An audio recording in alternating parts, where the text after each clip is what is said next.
You'll have to excuse me as I stumble through some voiceovers. None of the media that I recorded for this video or the next actually recorded any audio. So I'll do my best to try and go back over what all I did and why. What you're looking at here is a 2009 Cadillac CTS 3.6 liter that we bought in the fall of 2019 and became my wife's primary daily vehicle. This had been a really good car for us for a lot of years until about 3 years ago when I made the mistake of getting fuel at a local station that rhymes with dump fart. And if you're in the central Kansas area, then you probably know what I'm talking about right away. This filling station and all of its branches is known for being on the more cost-effective side for fuel because they mix all of their fuel at the pump, not just on site, at the pump. So you select a grade and start pumping and it starts mixing. And I know there's several other fueling stations that do that, but I'm not convinced about the process. Now, part of the problem here is I had done some research that told me that the 2009 3.6 liter CTS could take 93 octane, which has 15 or 20% ethanol in it. I can't remember exactly what the ratio is, but a higher octane fuel. We put 2 tanks of that through this car. We did not start having problems until the second tank. So I don't know if the problem was the 93. I had read a couple of different places that the 93 would be fine in the car. Since then, I can't find those places. So either it was the 93 or we got a bad mix. And I'm leaning towards that because there were several other people around the same time in the area who also had issues similar to what we started having. And I started having issues in my Mustang, which I did not put 93 in. I put their 90 or 91 octane in, but without the ethanol, because that car couldn't get out of its own way on anything but 91. So we started having problems with both vehicles, and the problems we were having were misfires. And at the beginning, the misfires were really bad, but they were only different cylinders. In the Mustang, it was cylinder 2 was the only one I had issues with. In this car, the problems ended up being cylinders 1 and 4. I ran some injector cleaner through it, which helped the intermittent misfires, but then we started losing entire banks, usually the passenger side, would just completely drop off altogether, which was really weird. At that time, I ran injector cleaner, I did new plugs, I swapped coils around to see if the problem followed the coils. It did not. It stayed on cylinders 1 and 4, except for when we would lose the entire bank. And I think we were losing the entire bank, something to do with how the knock sensor was shutting the motor down, or something along those lines. The computer, I think, was shutting down the entire bank because of loss of power. Eventually, that problem went away, running injector cleaner through it and after doing the plugs and everything. But we still had the intermittent misfires. So I just dealt with it. We got the Renegade in January of 23. I sold the Mustang because it was smarter to keep a 2009 than a 2002. We used the Mustang for the down payment on the Renegade, and I started driving this as my daily. When I started driving this, I knew at that time that this was not going to be the vehicle that I kept, and that within the year I was going to plan on letting it go and getting something different. So fall comes around, I'm looking at our finances, I'm looking at our options, and I decide that it's time to get this car prepped and sold. So I know it needs brakes. I know it needs hubs. And it mostly needed the hubs because the ABS sensor wasn't working. And I was pretty confident I knew which one it was. But as I got to looking at parts, it was more cost effective just to replace all four. And I'm glad I did, because the one that I knew the ABS was bad on was fine. The one opposite on the back was actually a bad hub. So I'm glad I got all four of them. I did some YouTube University on this, and these look like a really simple swap, especially on the front. This is a two-wheel drive car. It uses the same hubs front and rear. Everybody is always telling me how expensive Cadillacs are to own and maintain. But I always see things like with the hubs. The hubs are the same for the all-wheel drive and the rear-wheel drive, and they're the same at all four corners. I was able to put a new set of hubs on this for like 150 bucks. No, they're not name brand, but I do feel like they're a better build quality. When I got them and I looked them over, I was concerned that I had not gotten the right hubs because there was no reluctor. There was no magnetic strip for the ABS sensor to read off of. I got to doing some more looking around. They looked right. And I am happy to say that after I put them in, all the ABS stuff went away. What the difference is that on these newer hubs, the reluctor is internal to the bearing instead of on the outside, which is why the originals failed. They got damaged, and all four of them showed signs of damage. I know only one was actually bad, just because of some of the research and testing I had done. So I got all four hubs, and I decided I was going to do brakes all the way around. And I ended up finding a set for all four wheels from Detroit Axle. And a lot of people are going to talk down on Detroit Axle. With rotors and ceramic pads, I felt like there was less chance of failure, because as long as the rotors fit and they're not out of round and they're not warped, it's kind of hard to screw up a rotor. Ceramic pads, if the pads didn't work out, those are cheap and easy enough to swap out. So it was like 240 bucks for the full brake set, and that got slotted vented rotors. Not that this car needed them. It sure looks cool in the end, though. And I definitely think it helps the curb appeal. I went into this with the understanding that the hubs were 3 bolts on the front, they pop out, you pop the new ones in, and you move on with life. As you can see on the screen, I struggled a little bit with the rotor. That wasn't something that I didn't expect. Rotors get stuck on. Even if you do use anti-seize after 150 some odd thousand miles that this car had at this point, I wasn't going to be surprised that the rotors were stuck. Beat on them, knocked them out, they're getting replaced, didn't care.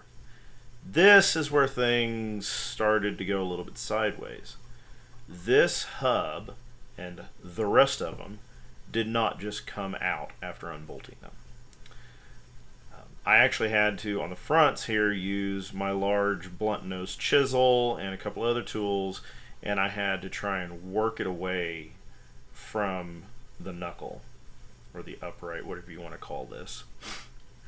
And as you can see, I'm giving it a few smacks. I was less than thrilled about this. And it took me a while to get it kind of broke free, and eventually everything came apart. But what I found after I got in there is that there was some sort of substance. And I don't think it was all corrosion, because, I mean, we do have dissimilar metals here. It's a steel hub in a aluminum housing, so there's going to be corrosion. But this wasn't all just corrosion. It almost looked like it was glued in, or maybe somebody had used what they thought was anti-seize. It was a hard substance. I had to scrape it out. I had to use a file. I had to use my Dremel with a wire wheel before I got the bore cleaned up enough that the new hubs would just slide in and out. And At first I thought maybe I'm taking material off that I shouldn't be taking off, but the more I worked with it, the more I realized that no, this was separate from the hub, this was separate from the bore and the knuckle. This was something that I don't think should have been there. So as with all projects like this, once you figure out the first one, the rest are easy, right? That was true for the front. Front on the other side went pretty well. Again, it was stuck in there. I had to hammer it out. I had to use my chisel, and it was quite the experience. I started with a suspension because I felt like that was going to be the quicker project, and I wanted to get that out of the way so that I could then focus on the runnability issues. And this ended up being the most involved process of the entire job. But I got the front end put back together, and I was able to jump to the back from there. On the back, what I was most concerned with having issues with was this nut and trying to get the shaft out of the hub. That wasn't a problem at all. And I felt really good about the whole process. And I started getting into it and started looking at things, and there wasn't as much accessibility to the bolts that hold the hub in, but I wasn't really worried about it. It looked like I could get a socket in there. So I pulled the brakes apart and started cleaning everything up, and things went to shit. As you can see, we're now in the garage. I've got the entire knuckle off the car. That was an adventure in itself.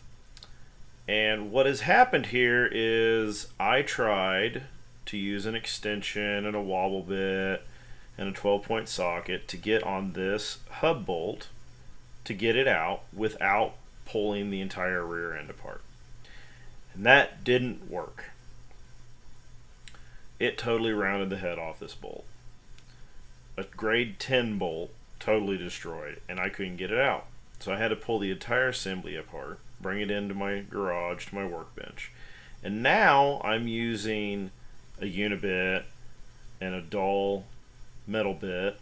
All of my bits are smoked. I'm going to be ordering a drill doctor because I've got nice Irwin bits that I haven't serviced in 20 years. But I was able to get it drilled out enough that I drove a large Torx bit into. And I was able to torque on it and hammer on it with my impact just as gentle as I could be until it finally came out. Look at that. I was so relieved at this point. But then I'm thinking, how the hell am I going to replace this bolt? That's a grade 10 bolt. It's metric. It's a specific size. Believe it or not, my local Ace Hardware of all places had grade 10 bolts.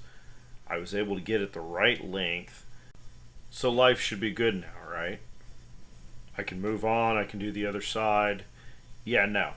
Somehow, and I don't think this was my fault. I think the bolt was messed up to begin with.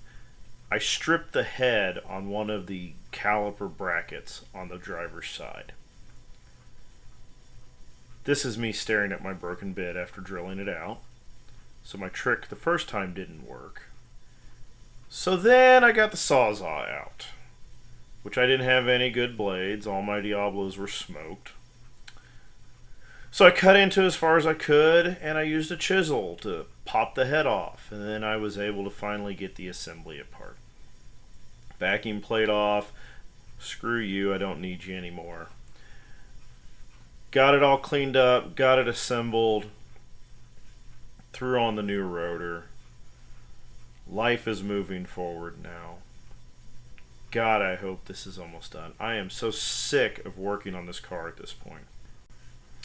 Once I had that fixed and all back together, my next nightmare was trying to get these stupid emergency brake cables back on. I learned my lesson on the first one, as you do. On the second one, it went a lot better. But here you can see I'm using a combination of little vice grips and a couple of small screwdrivers, and I'm trying to walk that spring up and get it into a position to where I could slip it back on the arm. And finally it worked, but I bet I lost an hour on this, and you're just seeing a few minutes of it.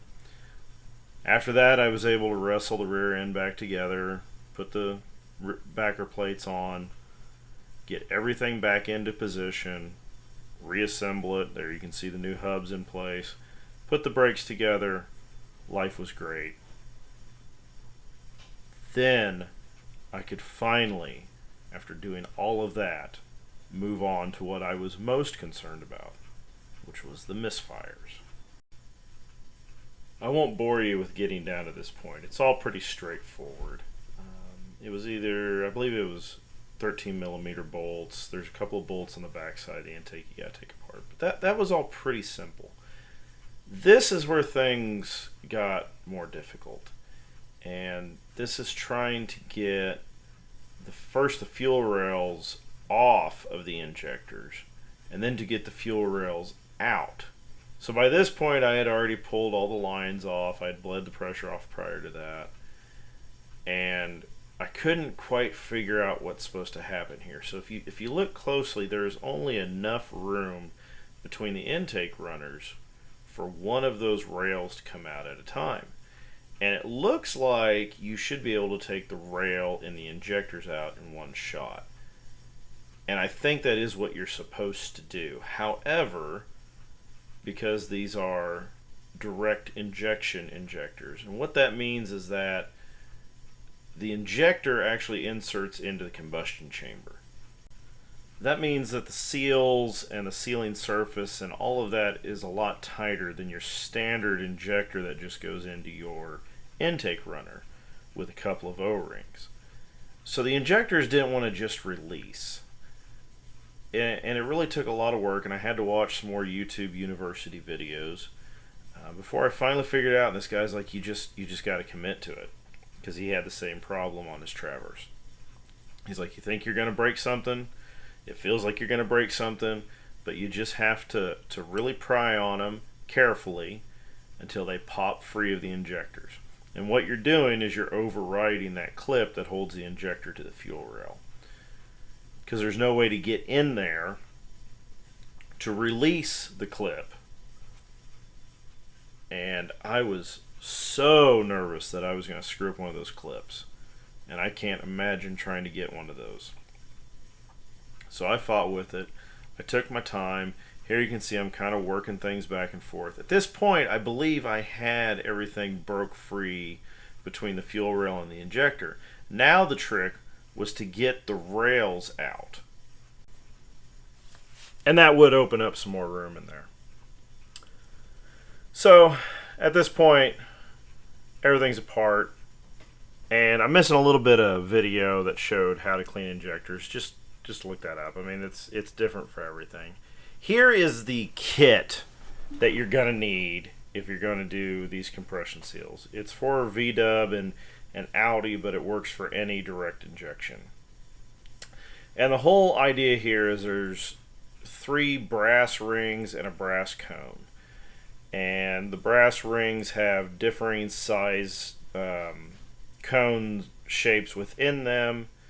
And the whole process here is that you have to slip the compression seal onto the injector, get it into the groove, and then you use these rings to compress it back down so that it fills the groove and so that it doesn't catch.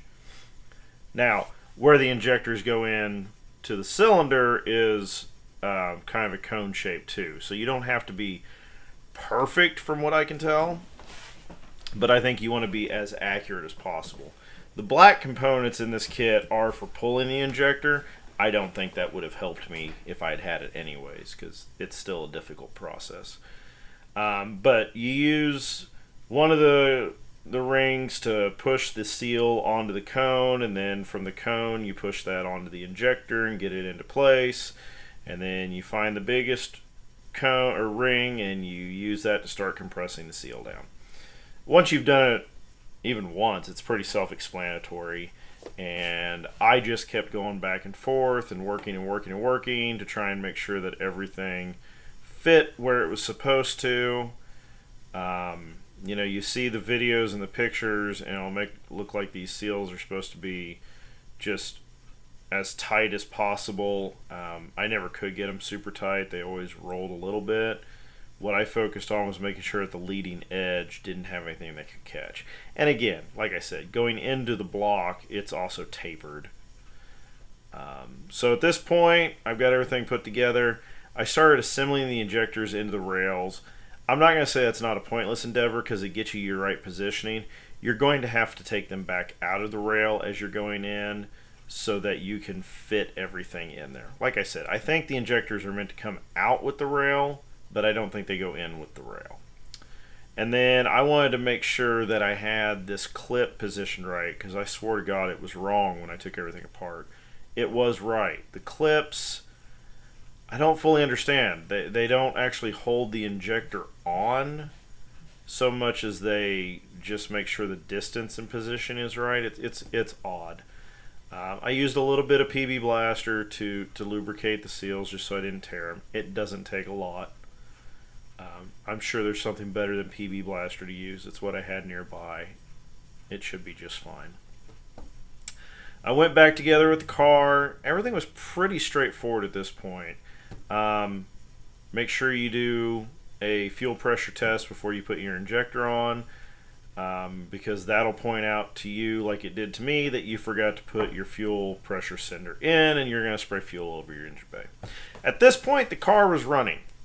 We fired it up. We took it for a test drive. We haven't really test drove anything. We hadn't tested the ABS sensors. And I say we because my son's with me shooting video. I really wish I had the audio for this, but I don't.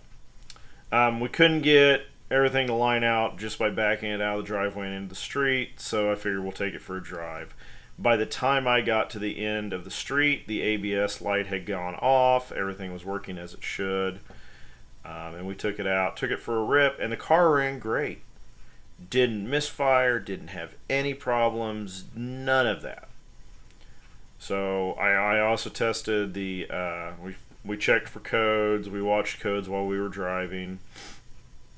Took it for some hard pulls, it ran great.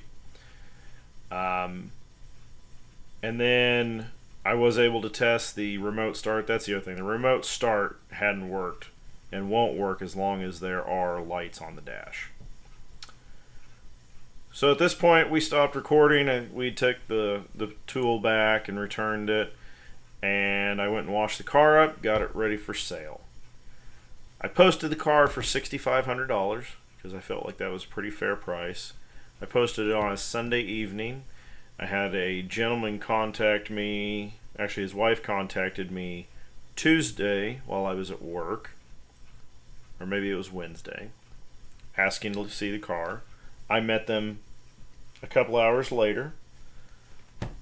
They pulled up in a four-door diesel Ford with a flatbed and the longest gooseneck trailer I have ever seen. It was huge. It went from my driveway to my neighbor's driveway, which were, our driveways are on opposite ends of our properties. It was huge. He had just come back, or they had just come back from Wichita, dropping off his wife's 2000, let's see, this is an '09. They had an '08 DTS that the night before she had hit a deer and totaled the car. And they were the kind of people that bought cars cheap, drove them till they were dead, went and bought another car. So they took that car down to the salvage yard and on their way back saw the ad for my car. Came and test drove it. They were in love with it. The car was running great, wasn't having any misfire issues. They bought it, drove off with it, happy as can be. They messaged me the next day and asked me what all the details were about the misfires that I was getting, because they were getting the exact same thing. I was completely floored. I had put so much effort into this car, and it turned around and was doing the exact same thing to them. Him and I exchanged a few conversation points. He asked questions, I answered him.